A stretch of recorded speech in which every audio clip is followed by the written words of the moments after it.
ইংরেজি খবর ঢাকা থেকে রিলে করে শোনানো হলো। বাংলাদেশ বেতার সিলেট। এক্ষুনি শুনবেন আমাদের স্থানীয় সংবাদ। আসসালামু আলাইকুম। আজ শনিবার ১৬ই ফাল্গুন ২৯শে সাবান পহেলা মার্চ। বাংলাদেশ বেতার সিলেট সংবাদ পড়ছি ফারিহা লিয়াকতৌফি। অগ্নিছড়া মার্চ মাস শুরু হয়েছে আজ। মার্চ বাঙালির স্বাধীনতা ও গৌরব গাঁথা মাস। ৭১-এর এই মাসে বাঙালিরা প্রতিরোধ গড়ে তুলেছিল পাকিস্তানি হানাদার বাহিনীর বিরুদ্ধে। পুরো মাস জুড়ে বাঙালির চোখে ছিল স্বাধীনতার স্বপ্ন।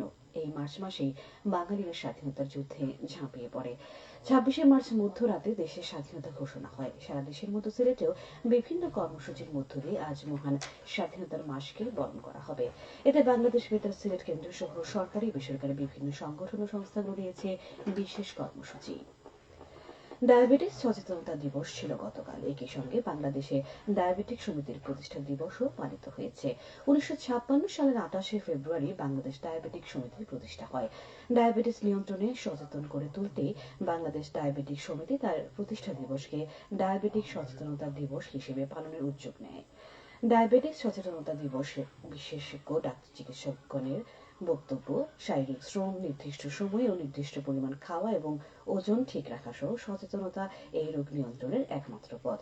দিবসটি উপলক্ষে সমিতির অন্যান্য অঙ্গ প্রতিষ্ঠান ও বিভিন্ন জেলায় অবস্থিত অধিভুক্ত সমিতিগুলো দিনব্যাপী নানা কর্মসূচি পালন করে।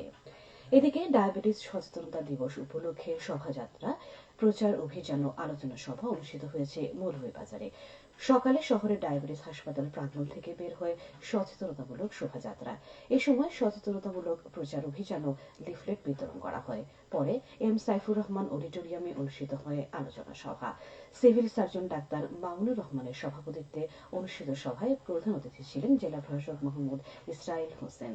এতে ডাক্তার, নার্স, স্বাস্থ্যকর্মী, ডায়াবেটিস রোগী সহ বিভিন্ন শ্রেণী ও পেশার ব্যক্তিবর্গ উপস্থিত ছিলেন। জেলা ডায়াবেটিস হাসপাতাল ও জেলা ডায়াবেটিক সমিতি যৌথভাবে এর আয়োজন করে। জুলাই যোদ্ধা হিসেবে স্বীকৃতি দিয়ে একটি গেজেট বিজ্ঞপ্তি প্রকাশ করেছে মুক্তিযুদ্ধ বিষয়ক মন্ত্রণালয়। ২০২৪ সালের গণঅভ্যুত্থানে অতি গুরুতর আহত ৪৯৩ জনকে ক শ্রেণীতে অন্তর্ভুক্ত করা হয়েছে। গেজেটে অতি গুরুতর আহতদের মেডিকেল কেস আইডি, নাম, পিতামাতার নাম ও স্থায়ী ঠিকানা প্রকাশ করা হয়েছে। এর আগে গত ১৫ই জানুয়ারি গণঅভ্যুত্থানে নিহত ৮৩৪ জন শহীদের তালিকা গেজেট আকারে প্রকাশ করা হয়। শাহজালাল বিজ্ঞান ও প্রযুক্তি বিশ্ববিদ্যালয়ে ২০২৪-২৫ শিক্ষাবর্ষের স্নাতক প্রথম বর্ষের এ এবং বি ইউনিটের ভর্তি পরীক্ষা অনুষ্ঠিত হয়েছে গতকাল। সকাল ১০টায় শুরু হয় বি ইউনিটের ও বিকেল ৩টায় এ ইউনিটের ভর্তি পরীক্ষা অনুষ্ঠিত হয়েছে। এবার এ ও বি ইউনিটে মোট ৮৬,৪১৬ জন পরীক্ষার্থী অংশ নেয়। পবিত্র রমজান মাসের চাঁদ দেখার সংবাদ পর্যালোচনা এবং এ বিষয়ে সিদ্ধান্ত গ্রহণের লক্ষ্যে জাতীয় চাঁদ দেখা কমিটির সভা অনুষ্ঠিত হবে আজ সন্ধ্যে ৬টায় বাদ মাগরিব ইসলামিক ফাউন্ডেশন বায়তুল মোকাররম সভাকক্ষে এই সভা অনুষ্ঠিত হবে। সভায় সভাপতিত্ব করবেন ধর্ম বিষয়ক উপদেষ্টা ডক্টর আফম খালেদ হোসেন। বাংলাদেশের আকাশে কোথাও রমজান মাসে চাঁদ দেখা গেলে তা টেলিফোন ও ফ্যাক্স নম্বরে অথবা সংশ্লিষ্ট জেলার জেলা প্রশাসক অথবা উপজেলা নির্বাহী কর্মকর্তাকে জানানোর জন্য অনুরোধ করেছে ইসলামিক ফাউন্ডেশন। বাংলাদেশ সেনাবাহিনীর ইনফ্যান্ট্রি রেজিমেন্টের টহল টিমের অভিযানে ২টি ট্রাক সহ ১২০ বস্তা ভারতীয় চিনি ও ৬৭ কার্টন ভারতীয় মালটা আটক করা হয়েছে। এ ঘটনায় ট্রাকের ২ চালক সহ মোট ৭জনকে আটক করে পুলিশে হস্তান্তর করেছেন সেনাবাহিনীর টহল টিম।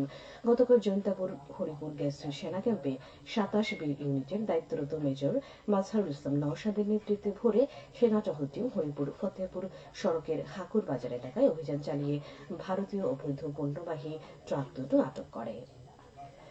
মৌলভীবাজার পৌরসভার কোটরোড এলাকা থেকে আরামবাগ ভায়া কাজিরগাঁও সরকারি পুকুর পর্যন্ত ২.৫ কিলোমিটার রাস্তা উন্নয়ন উভয় পাশে ড্রেন নির্মাণ কাজ এগিয়ে চলছে। এতে ব্যয় হচ্ছে প্রায় ৩.৫ কোটি টাকা। ইতিমধ্যে প্রকল্পের ৫০% কাজ শেষ হয়েছে।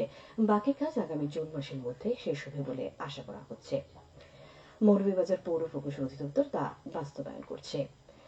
সিলেটের বিয়ানীবাজার পৌরসভার খাসা গ্রামীণ রাস্তার আরসিসি ঢালাই কাজ শেষ হয়েছে। এতে ব্যয় হচ্ছে প্রায় ৩৫ লাখ টাকা। পৌরসভার নিজস্ব অর্থায়নে এটি বাস্তবায়ন করে। মৌলভীবাজারের বড়লেখা উপজেলার ঈদগাহ বাজার বালিকা স্কুল অ্যান্ড কলেজের একাডেমিক ভবন নির্মাণ কাজ এগিয়ে চলছে। এতে ব্যয় হচ্ছে প্রায় 1,70,00,000 টাকা। ভবনটি নির্মিত হলে শিক্ষার্থীদের পাঠদান সহ অন্যান্য সুযোগ সুবিধা বৃদ্ধি পাবে। শিক্ষা প্রকৌশল অধিদপ্তর তা বাস্তবায়ন করছে। সবশেষে আবহাওয়া।